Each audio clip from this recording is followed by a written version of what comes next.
Oops. Look at those sexy gams. Look at those sexy legs that roasting on the fire at Kenny Rodgers Roasters. Grandma used to take me in those little sweet corn muffins and that. Could I get another serving of that red potato salad with the new red potatoes in it? Grandma would say, can you go up there and get me another one of them sides and some slaw, another corn muffin, some biscuits, some butter, corn on the cob, that potato salad I mentioned that again. That was my favorite thing. They had the green scallions in it that you chop up in it, and well, mayonnaise, I guess, or sour cream or whatever. But it sure was good. I missed Kenny Rogers roasters. I mean, you would just see those chickens crackling on an open fire, turning. And I would just laugh at them with my grandma, and I said something like to my cousin, "Oh, look at those sexy legs roasting on an open fire." And I said it like that, like it was something perverted, you know. And I just got like that a lot because I was exposed to perverted jokes a lot growing up. I can't help it. I am a Christian, but there's something about that kind of stuff. Well, my mom's ex fiance, Jim Arrington, who was from Australia, he helped raise me from like age 8 or 9 up to 17. Then he passed away. He passed away. He worked at Craft Home building homes. Well, one time he went to Hardee's, and he'd go to Hardee's often and got the fried chicken with biscuits special, and he'd bring home a carton of that. And my grandpa would go digging his hand in that. And my cousin Suzanne and Lynette and Matthew would come down, and my brother and me. And by the time, and my mom and my grandma, maybe not. And by the time she'd be like, I believe, Jim Arrington, you did us well. I believe I owe you at least a 20. And so he would say thank you. And he would have him, he would go, I believe I'm going to get me the biggest breast I can find out of this bunch of fried chicken that he mentioned, that he brought home from Hardee's. And I remember that commercial from the 90s from Hank Williams or something like that. And it would go, I think it was a spoof on a car commercial song that he did, but it was go like this: Are you ready for some Hardee's? And my cousin and me and my granny and maybe my mom and Jim Arrington, we all went, my pop and everybody would probably all be going down on the station wagon that looked like wood on the outside. They had this station wagon. My grandpa and grandma had that station wagon since the 80s, plus other vehicles. And that was funny. So I'd go riding in that. And then my grandpa got Alzheimer's and got in a car wreck at the stop sign when he was going to go get him at the gas station a meal. And he hit a car. He pulled out in front past the stop sign, I guess, and he got in a car wreck, so he had to have his license and keys taken away. And that was terrible for him because he would just beg to go to town after that. And he'd go with my mom and me, and then he would go with my grandma. And my grandma took him into the First National Bank in downtown when I was 17. And we had she got him ready as soon as he could because he said, Hazel, would you please take me with you to the bank so we can grab us a bite to eat somewhere?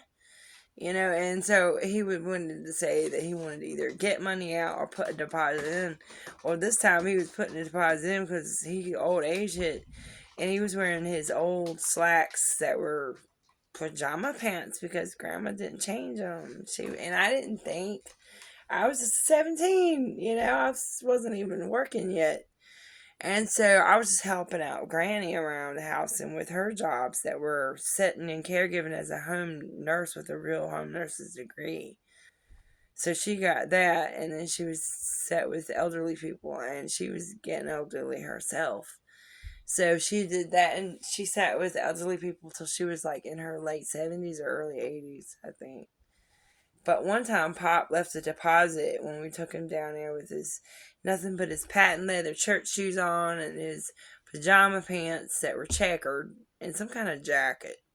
It looked horrendous, but he pooped right on the floor, standing there, and it was the most embarrassing thing. Then a janitor that works there came there and looked at me, and he was a black guy, an older man. And he looked at me so funny, like, "Are you gonna help me clean this up or what?" And so I did. I took a baby wipe that we had with us because Grandma had a diaper bag ready, but just didn't put a diaper on him before we left.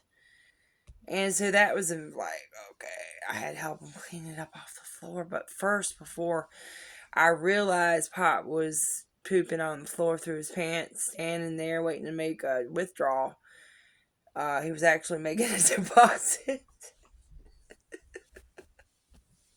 He was actually making a deposit. And so before I realized that, right when it was happening, I was getting ready to go outside a second just to check out the street, to look at it outside for a minute while they were in there. And I said, I won't be gone long. And this is before all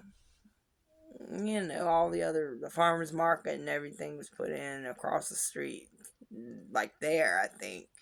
I can't remember. I think it's been there for a long time. But, okay, well, so I had to take him to the car and we had to leave before we got everything done, I think, for him and finish it through the line outside through the window. I think that's what happened. Yeah, that's what happened. But I don't know what business Grandma had to do, her business or Pop's or both. And like she would get paid and have to deposit money and then get some out for him from his veterans disability. I guess that's what it was now that I think about it. And so, anyway, yeah, I took him to the car, and then there was a trash bag that I found in the back seat that was clean, and I put it in the seat, and a towel was already there, so I just put the trash bag over the towel and then let him sat on that instead of dirtying up the towel. I can't believe I remember all this. This is right before I ended up getting my first job as a caregiver. I was already burnt out. Oh goodness, I had phlegm in my throat. Yeah, it's excuse me, 2026, May the 7th on a Thursday evening, and it's about 8 p.m. now, and it's this light out with this much light, and it's like morning time in the morning, so we're half and half or something. Like at 8 or 7 p.m. Well, 7 or 6 p.m. would be more like sun coming up or something like that. Well, that's just a story I had to tell, so it's just I don't know if it's worth the thing to YouTube or social media, but a few people might get a few laughs out of it, you know. Ooh, excuse me. Oh yeah, and I did. Excuse me. I'm feeling better lately. I've been feeling better lately. So I've been walking the road and trying to get exercise, so that's good. And yeah, that's about it. So, all right, well, I'm gonna go now. Love, peace, and God bless, and I hope everybody has a good evening.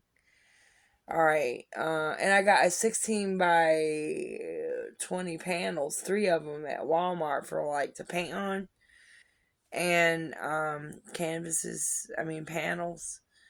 They're not canvases; they're panels, but they're 16 by 20, and so they're pretty big. I like that size to work with. So I'm gonna paint my cousin Lynette at her request a painting of a flower.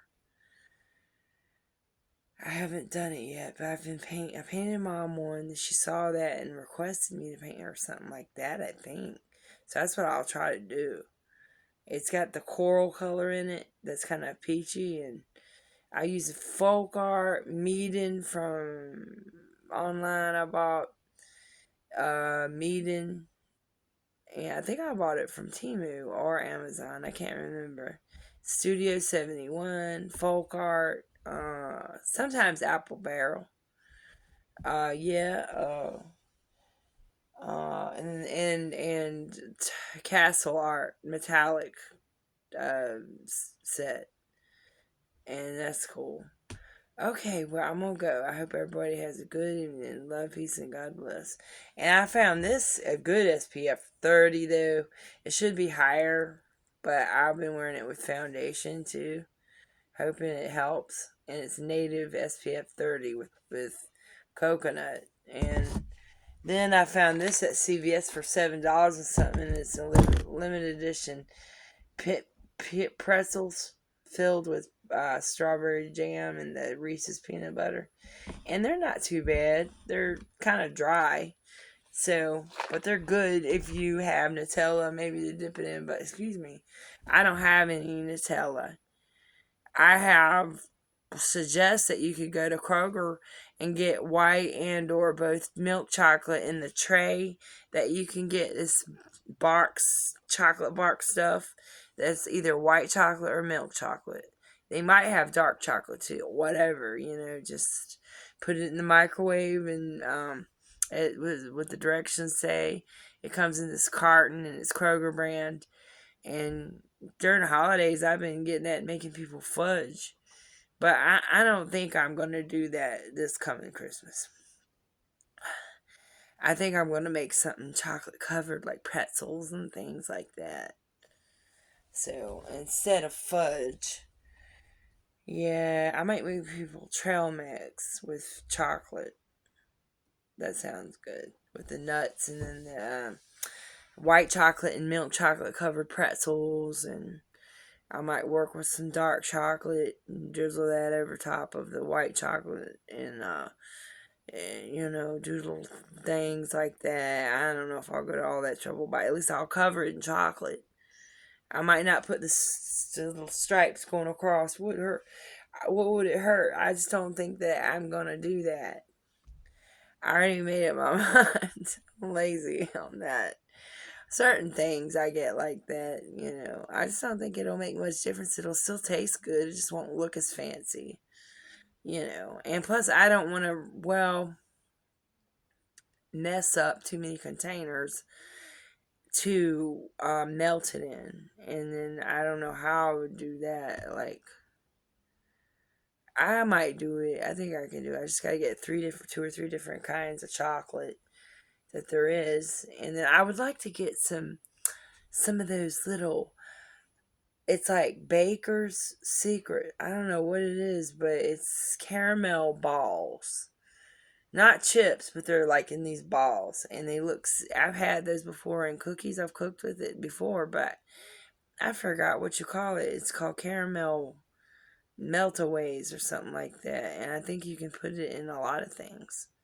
Like cookies and anything, you can think of. Cakes. And you could, I know how to make buttercream icing. I've made cakes before in the past.